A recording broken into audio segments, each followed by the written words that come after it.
Timmy Joe reviews anything. Reviewing computer parts on YouTube. That's Woo! Gotta be pumped on that, right, Will? Computer parts! Woo! Oh, yeah. What's going on, guys? It's Timmy Joe. I was all geared up to make a video about computers on the internet today, about this laptop that's got liquid metal on it that's like a year and a half old, that's giving me some trouble. My wife's trying to use it to do some online courses, get her brain on, get her like, her accounting designation, and it's blue screening and it's the fans kicking on and doing weird things. So we need to look at it. But I got all weirded out because I woke up to a piece of hate mail that just really grinded my gears so bad I'm including it in a video. So yeah, so Gunter, we'll talk about the laptop in just a second, but I'm just gonna be funny for a second, if you don't mind, Gunter. You are the biggest computer fusche. Incompetent, clueless bullshitter. This guy's German, Gunter. I'm not going to dox him or anything, but he went on my website and he was silly enough to put his real email in, and it, so I could do a little bit of research. .de it ends in, so obviously he's German. Ooh, the Germans are mad at me. I'm so scared. Ooh, the Germans. And he was pretty mad at my videos so much so he went to my website and he unanonymously left me some hate mail, and I figured I'd share it with you today. So I looked up Fuscher. It's a actual German family name, like a last name, and maybe the Fuscher is like the village idiot where this guy's from, but it's not really an insult to me. But I looked it up on the... Are you German? Do you know what Fuscher is? Are you nicer than this German fellow? Probably. But anyways, he says, you are the worst BS guy on earth related to computer knowledge. If I would be you, I would be ashamed of myself. Anyways. If we would have had 60 years ago worked like you demonstrate it, to design computer systems, hardware, software, firmware, there would be no computer available one today. What the fuck? It's obviously lost in translation there, but he's saying, I design computers and software and firmware, and apparently I'm doing it wrong. I make computers, I build them on the internet, and if you don't like the way I do it, just don't watch, okay? No planned approach visible in your expert videos. Do I claim to be an expert? I only went to Canada or college for computer systems technology in 2002. Seriously, I have a computer systems technology diploma from 2002, and I'm a Microsoft certified professional. And sometimes I like flaunt those things, but really it's like a 2-year college degree or college diploma on networking in Windows 2000, so probably not. And I have like the original Windows 2000 XP certified professional that was like a couple of online tests. It was nothing, but anyways, no structure, mixing subjects. Who cares if you have your crummy system stored whether in your basement or on your front house of your lawn? Front of your lawn of your house? What? When do I ever place computers on the front lawn of my house? Do you want to see what the front lawn of my house looks like right now? No one wants to be out there, although I have sometimes made computers cold. No planned approach, no visible expert videos. Maybe you do shoot from the hip all the time, and you're hoping for the best. Honest to God, I very rarely script anything, and I think that's what's got me 132,000 subscribers. Anyways, Mr. German, oh my God, what a clueless person you are. I just thought this was some pretty good hate mail, and I would share it with you. Yes, sometimes I do, I think he was watching my older videos. I'm a lot better now. I actually do plan out videos a little bit. I have a small script I'll write. I do some scripted videos, but I usually write key points on a whiteboard, and I do research ahead of the time and stuff. Anyways, so I don't know why I'm worried about this guy. I just thought it was funny. I don't get hate mail very often, and I don't want to be such a Fuscher to not acknowledge the damn guy publicly on the internet. So let's get back to our laptop that's broken. Let's get back to our laptop that has some issues. So MSI's laptops here, what model is this? It's a 7700 HQ, model number MS-16J9. So 7700 HQ, a 1050. I put another 4 gigs of RAM in it, so it's got 12 gigs of RAM. It's got a SATA style NVMe drive in it, or M.2 drive, I should say.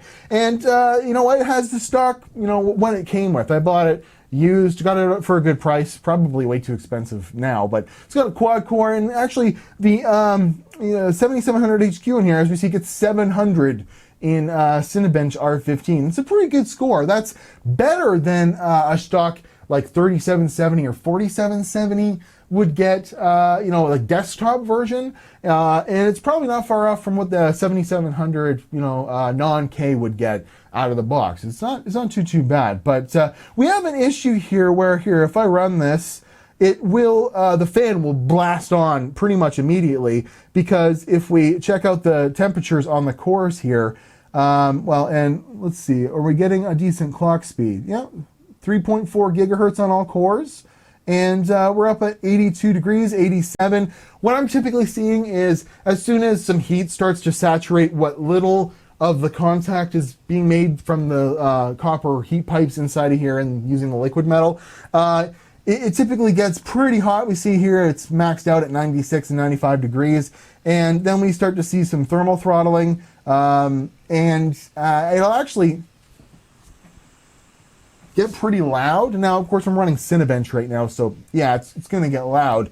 But it will happen during a Windows update. If the lid is closed, I'll be like, what is making that fan noise?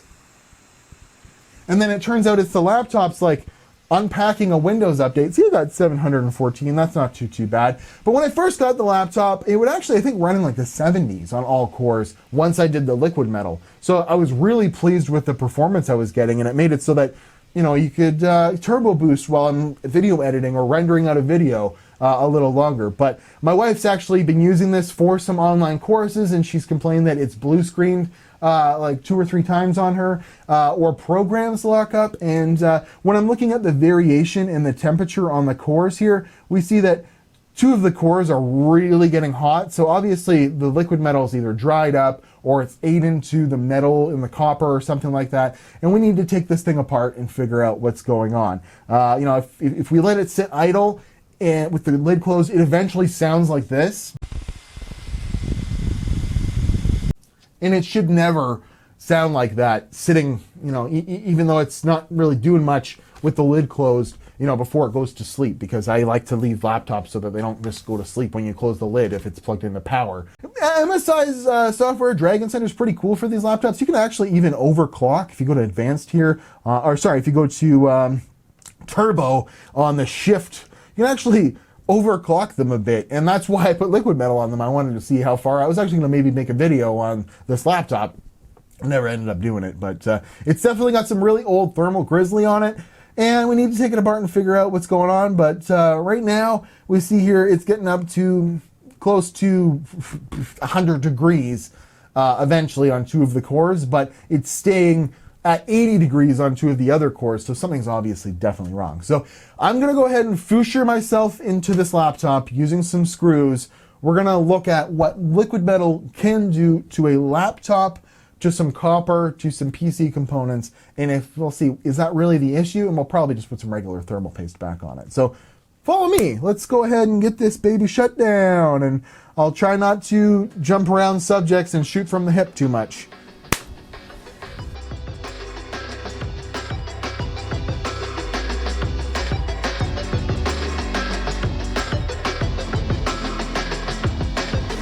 What's holding it back? What's holding it on?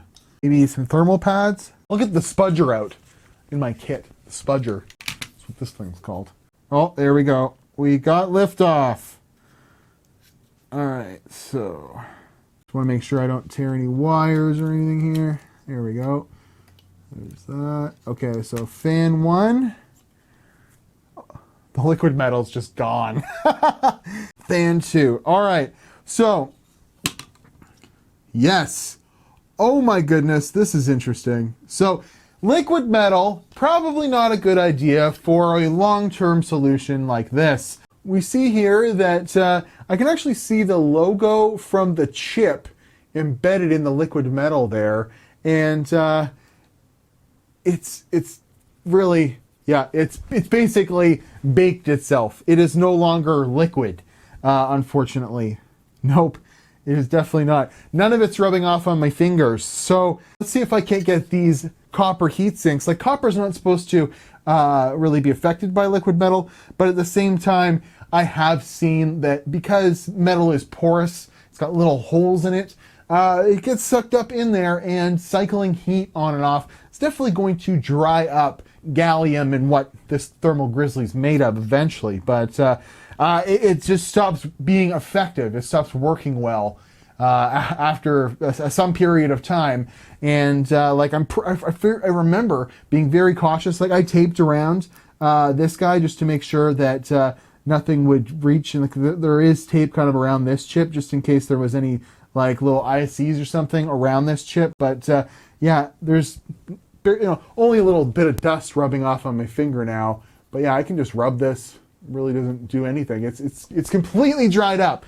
So I'm hoping it's just a matter of improper cooling on this thing, because of course, if it's not going to be working well, there's no thermal transfer, then we're going to run into issues with the computer. I was more worried that something was really bad in here. I'm hoping that just fixing the thermal solution is what fixes this laptop, and stops the blue screening and the weird cycling of the fan and stuff like that. But this makes a whole lot of sense. This looks weird. I'll get some really good shots of this.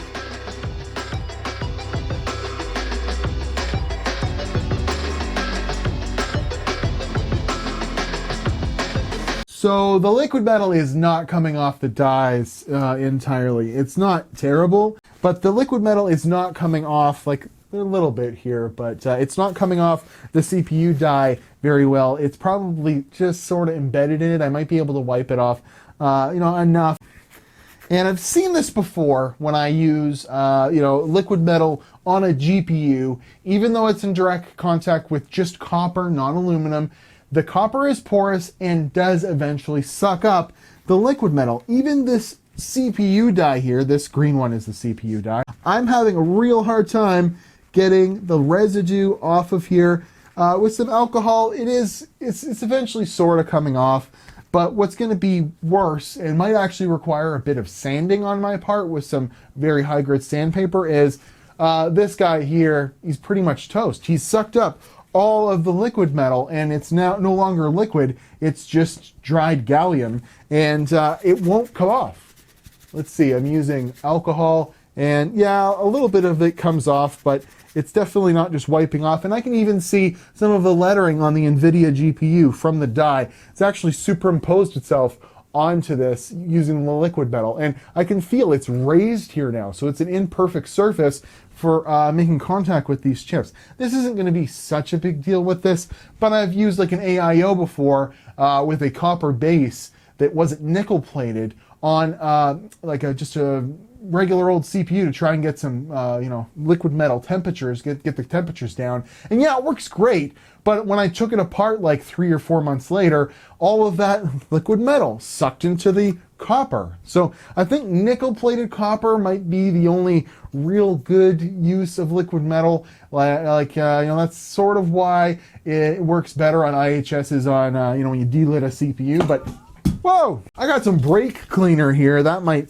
be better for this, but I think what I'm actually going to have to do is go get some sandpaper and sand these down a bit, and that's how we're going to get the liquid metal off of them.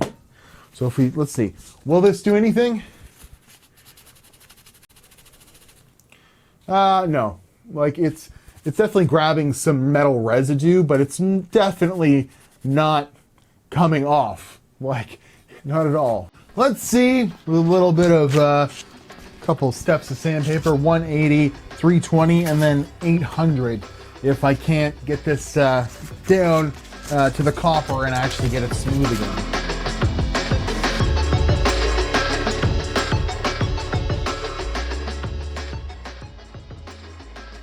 Look how much better this one looks compared to this. This is stuck on there. There's some bumps. This is smooth, but we're gonna take out the sanding scratches in it. We're gonna make it as close to stock as we can.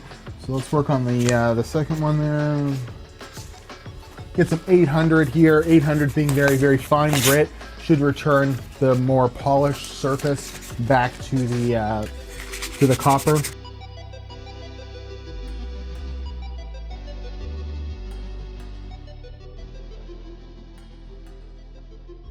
All right, so I've got one of them done, and there's a little bit of a coarseness now to this side, but obviously, you know, that's embedded in the metal. This looks more like, you know, raw copper, and it feels really smooth, so it should do much better than old crappy liquid metal, you know, built into the copper, sucked into the copper. So I'll go ahead and do the second one, but yeah, looks pretty clean now.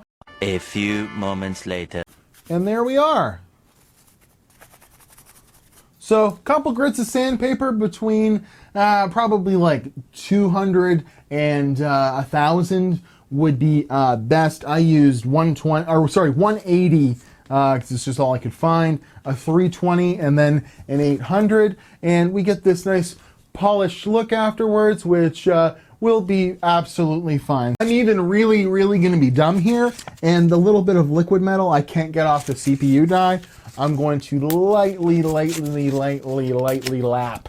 the CPU die with, this should actually take everything off real quick, with just a bit of alcohol as some, you know, a liquid surface to try and fix this up. And there we go, we got all of the liquid metal off the die. And we'll cross our fingers that I didn't just ruin it. I would not recommend that you do any sort of lapping on the dies of your CPUs in your laptop. You know, if you did happen to use liquid metal a year ago and it's not performing as well, you want to take it apart, by all means sand the copper bits, but would I recommend sanding any part of the actual functioning computer? Definitely not. Just make sure it looks something like this when you're done, and you should be all ready to go. So I'm gonna go ahead and put this thing back together. Make sure I got all the thermal pads in the right spouts and stuff. And yeah, we'll see the results.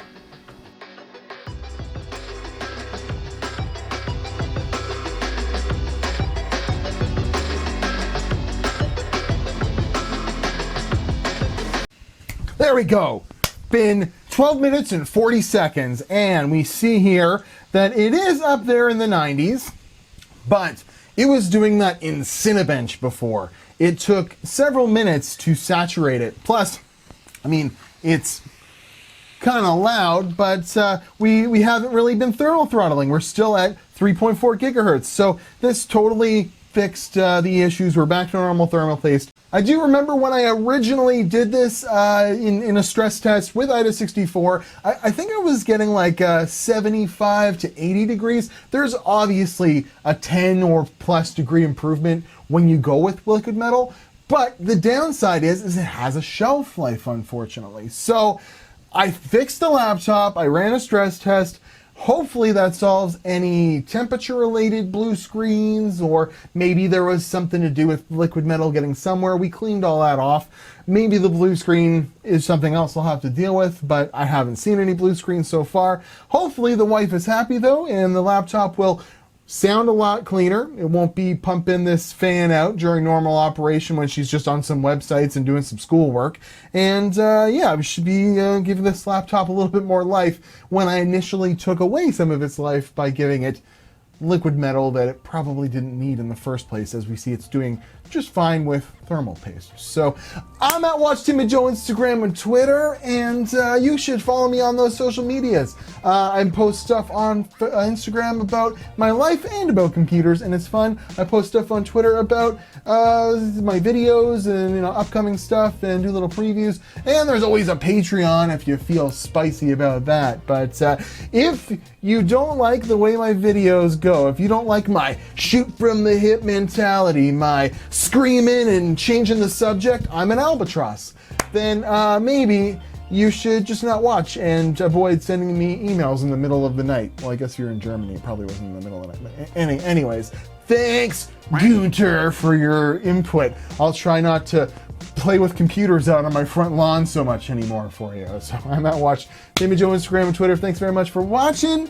And this has been a restoration on a laptop that I never really should have put liquid metal on in the first place, but it'll work nice for me wifey and give her some more life on this, fairly decent system. I'm sure some of you guys out there would love to have a 7700 HQ, but I'm sorry, I can't give this one to you.